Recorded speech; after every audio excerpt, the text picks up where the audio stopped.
des biens et services du point de vue du consommateur. Dégg ngeen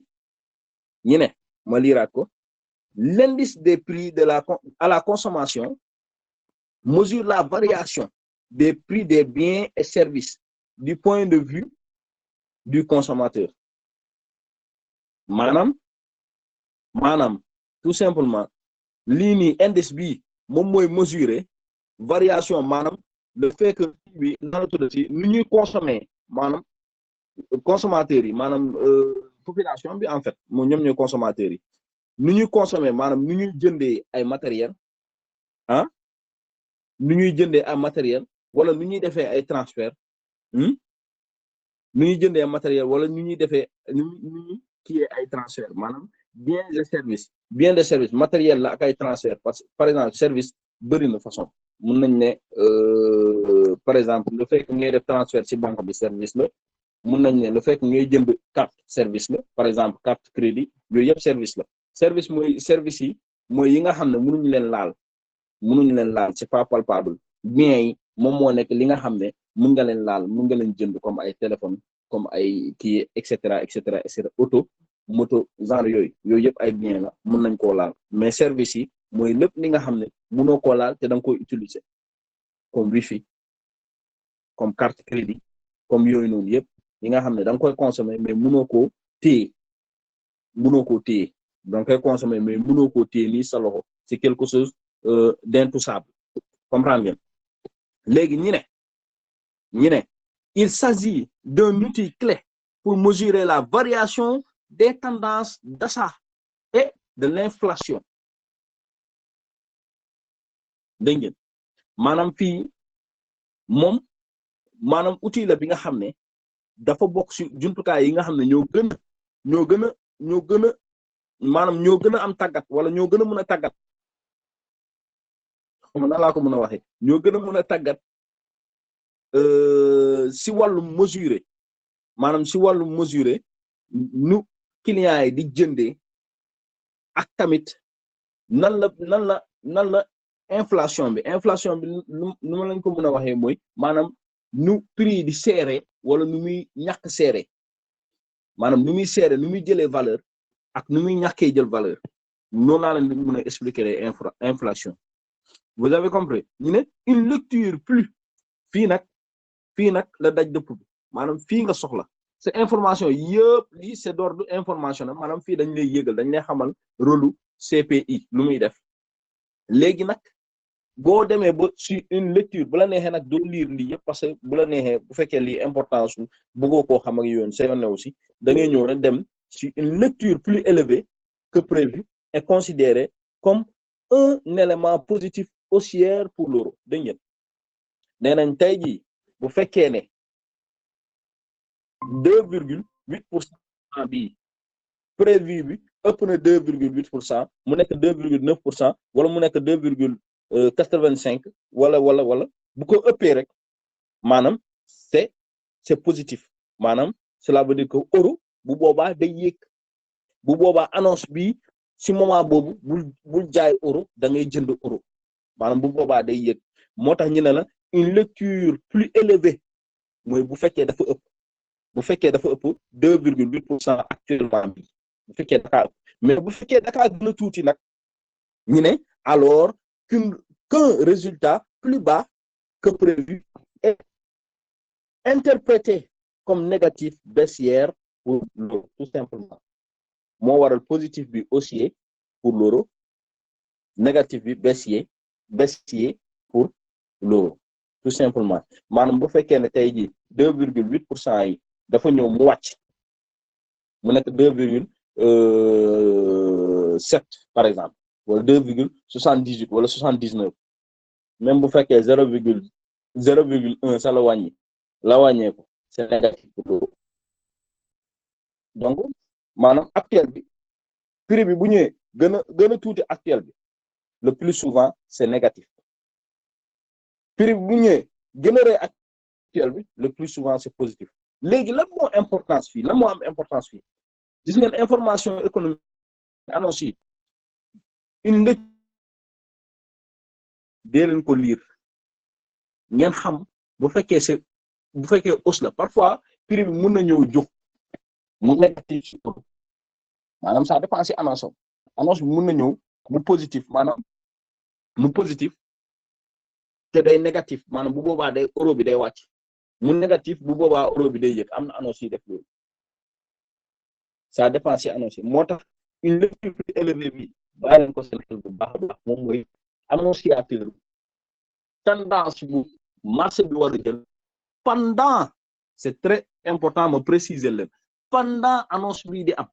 maanaam annonce bi kañ lay am ñu ne ñu maanaam tey jii si 9h la war a am annonce bi kañ lay am ñu ne ñu annonce bi dana am tey jii si 9h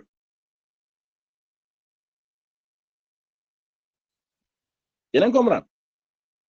annonce bi dana am tey jii si 9h donc si 9h jotee ñun danañu toog xool lu marché bi di def bu ñu liiree ba pare lii texte bi bu ñu ko liiree ba pare léegi texte bi dafa am fi nga xam ne dañ lay jàngal lan la CPI di def mu am partie bi nga xam ne dañ lay wax bu fekkee ne CPI bi dafa positif ban influence lay am ci marché bi bu fekkee dafa négatif ban influence lay am ci marché bi lii mooy njëriñu annonce yi léegi annonce yi ban impact la ñuy am ci marché bi annonce yi dafa di ay information yi nga xam ne dina ñëw ci benn heure donnée maanaam ci benn heure lay ñëw ci benn waxtu lay ñëw mën na ñëw ci ñaari waxtu wala ñetti waxtu mën nañu teggaloo mais doon benn annonce bi day doon ay annonce yi différent CPI mën na ñëw NFP mën na ñëw yeneen ak yeneen ICP mën na ñëw yooyu yëpp mën na ñëw vous comprenez annonce yi bëri nañu mais importance bi mooy nga comprendre calendrier économique bi nga comprendre boo ko comprendre toujours plus important ngeen di jël rek plus important ngeen di jël mooy ëpp important mooy ëpp impact ci marché bi léegi annonce yi est-ce que moom rek ngeen war a xam ci marché bi si investing.com waaw waaye tamit investing.com dafay am parfois ay espace commentaire par exemple bu ñu ci marché bi fii bu ñu def marché dafa am ay parties yi nga xam ne dañ leen ko jagleel ñu ne moom mooy espace commentaire yi bu ma ko jàllul bu ma ko romb fekkee romb ma ko par exemple boo leen duggee fii par exemple dugg naa si or oui ñoo fi ça va alhamdulillah vous voyez indi ma ko de maanaam espace commentaire bi voilà espace commentaire par exemple boo leen ñëwee si or fii dugg si espace commentaire yi da ngeen di gis ni que ay commentaire trader dañuy commentaire ci espace commentaire bi gis nga dañuy commentaire parfois dañuy classante ci biir parfois man damay ñëw di seetaan seen classante ak yooyu noonu parfois dañuy joxe position mais gis nga position yi ñuy joxe c'est pas parce que ñoom ñoo joxe position que position yooyu ils sont fiables à 100% non ñoom ay trader lañ comme yéen mii sax mën ngeen dugg def seen commentaire joxe seen position non joxe position ne position bi mooy am li la marché bi di def marché bi mën na ko ñëw def mën na ko ñëw bañ a def vous comprenez mën na ko ñëw def mën na ko ñëw bañ a def vous comprenez donc tout simplement espace commentaire yi ñoom dañuy parfois ñu classante parfois ñu joxe ay position parfois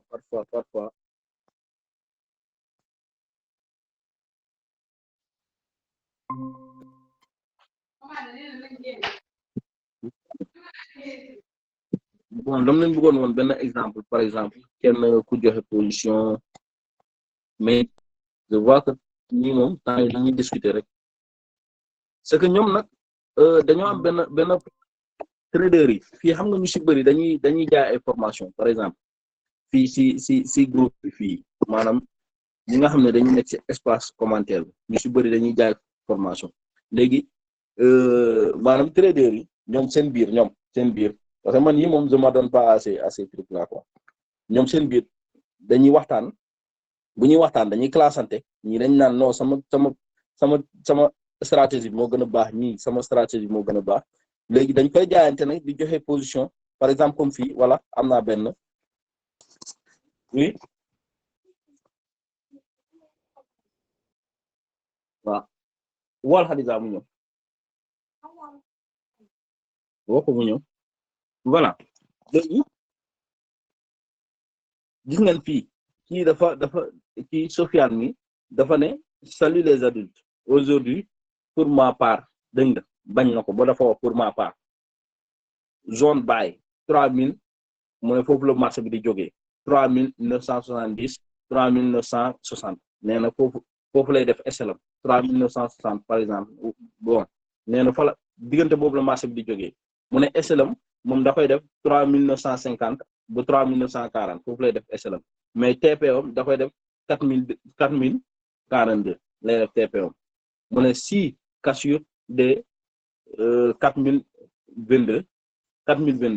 je viserai TP 4080 bonne journée de trading moom loolu la wax gis nga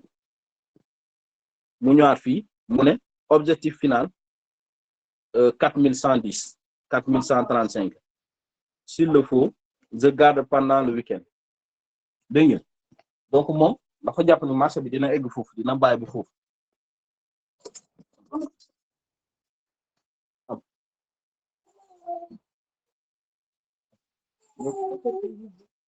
non damay def pour yóbbu ko àndal yóbbu ko damay def pour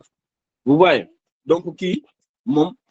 pour vous dire maanaam investing.com c'est pas seulement les annonces économiques lay kii lay wone mais aussi am na beneen espace bi nga xam ne espace commentaire la am na yeneen information yi ngeen mën a jël comme fii nii le actualité yi maanaam sur l'or ñu ñëw fii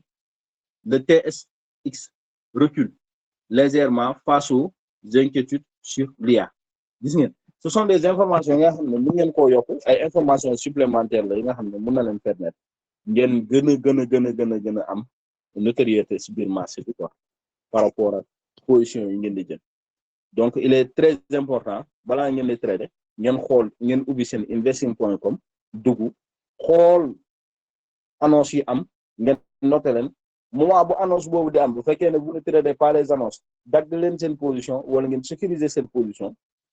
ngeen bàyyi marché bi mu def liggéeyam bu annonce bi jàllee ngeen ñëwaat xool duggaat wala genre yooyu de toute façon am na ñi nga xam ne duñ trader annonce mais am na ñi nga xam ne annonce rek lañu yàqam te annonce y a plus de volume ci biir annonce yi léegi li ma leen waxoon ci côté annonce lu muy def ci marché moo woon leen impact bu muy am ci marché bu fekkee annonce bu importance day créer ay volume yu extraordinaire bon li Bitcoin la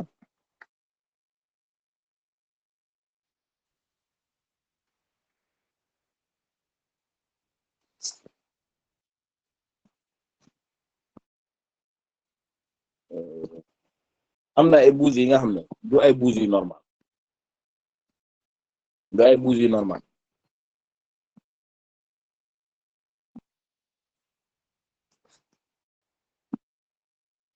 baal ma de dafa am li ma gis léegi nii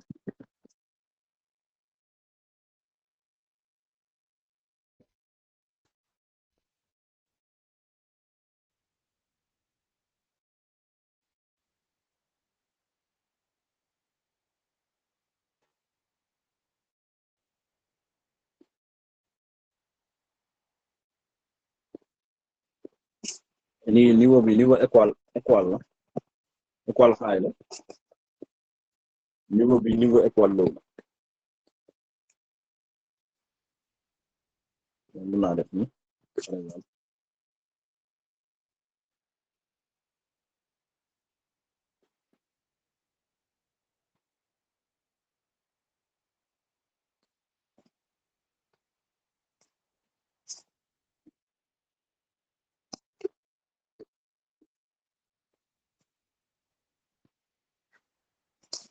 moom wax leen bougie annonce ban impact lay am ci marché bi am na yenn bougie dañuy gudd yooyu du gudd yu normal comme yi ay bougie annonce bougie une heure yi ay bougie annonce gis ngeen bougie une heure la de gis ngeen une heure mais xoolee bougie bi gis di bougie bi gis ngeen mu guddee gis ngeen nu mu guddee bi laa jël nii gis ngeen nu mu guddee bougie annonce bougie rien de mal c'est annonce la bougie mooy bougie yi nga xam ne maanaam position da ngay yaakaar ne non marché bi dafa mere wala genre yooyu non marché bi mere wala juste rek da nga xool annonce yi période bu ñuy am ak yooyu noonu mais boo ko xooloon tuuti rek di nga gis ni que vous comprenez c'est pour juste vous expliquer que annonce yi impact bu important la ñuy def ci marché bi la ñuy am ci marché bi te impact yooyu mara d'état bu muy def moom da ngay reew a tas li ma constaté fii gis ngeen fii nii par exemple bu ma neexoon lii dama koy dindi dama ko soxla mais boo leen xoolee fii rek doyoon na ma pardon fii rek si kaw rek doyoon na ma pour ma xam marché bi par exemple gis nga bu kase woon fii xaaral ma jël beneen kii je vous explique baal ma de instant maa ngi si analyse de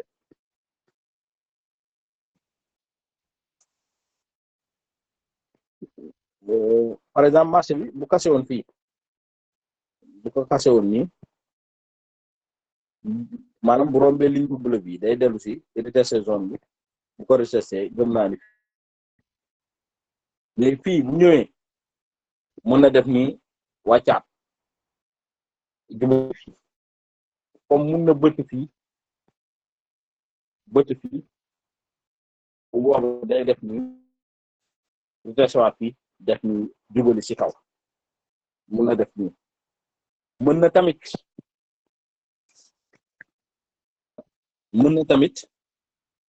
bañ a yegg foofu yëpp ñëw ba fii mbëkk fii parce que lii zone d'étoile high la zone de résistance la en quelque sorte zone de résistance la mais résistance kii la quoi résistance nan laa ko mën a waxee oblique vous comprenez donc résistance bi wàcc la donc lan lay wone day wone ne marché bi daa war a wàcc mais bu ñëwee ba fii mën na mbëkk fii wàcc continuer wàcc vous avez compris donc boo leen di bàyyi marché bi xel fii ngeen koy bàyyi xel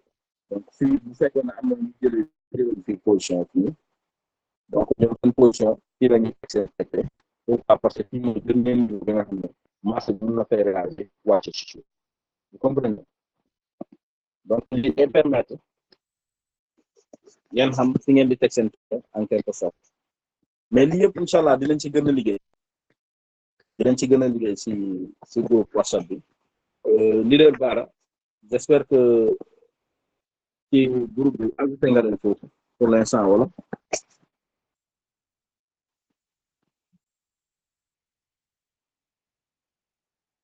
ñu leen commencé ajouté ko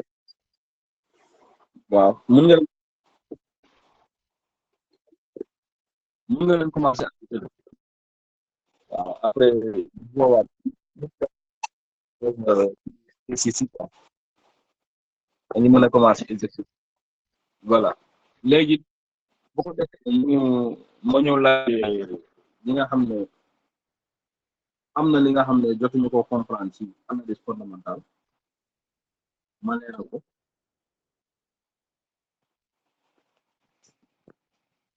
lenn rek naa leen mën a gën a kii mooy analyse fondamentale lenn rek ngeen soxla lu gën a importance mooy annonce yi moo xam discours la moo xam lu muy doon mais loolu lu ci gën a importance mooy annonce yi vous avez compris annonce yi moo ci ëpp importance la des moom ay information yu jàll la rek seen impact du lay mais annonce yi day am impact yu important léegi bu fekkee ne vous avez compris mën nañ dagg ko ci actuellement il y a beaucoup d'écho fi ma nekk ni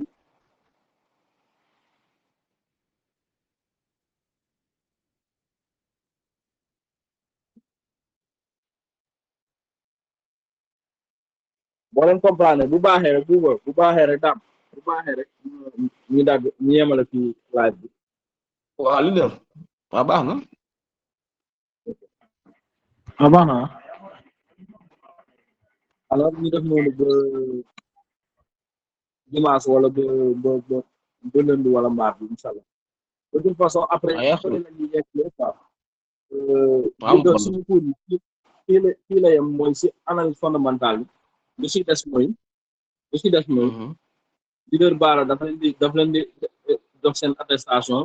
après ñu continuer affaire yi si WhatsApp maanaam dañuy nekk foofu di liggéey gën a defaraat seen analyse ak yooyu noonu il faut ñu gën a concentré foofu liggéey bi fa lay tàmbalee sax parce que lii moom mun nañ ne mise en forme la léegi le travail doit débuter sur WhatsApp incha allah ngeen commencé def seen analyse ñu commencé xool stratégie yi nga xam ne jotoon nañ koo liggéey ñu liggéey waat si incha allah pour ngeen gën a comprendre ngeen gën a xam fi ngeen di teg seen tànk. incha allah. c'est bon. ok c'est bon. c'est bon waaw leer na. ok merci.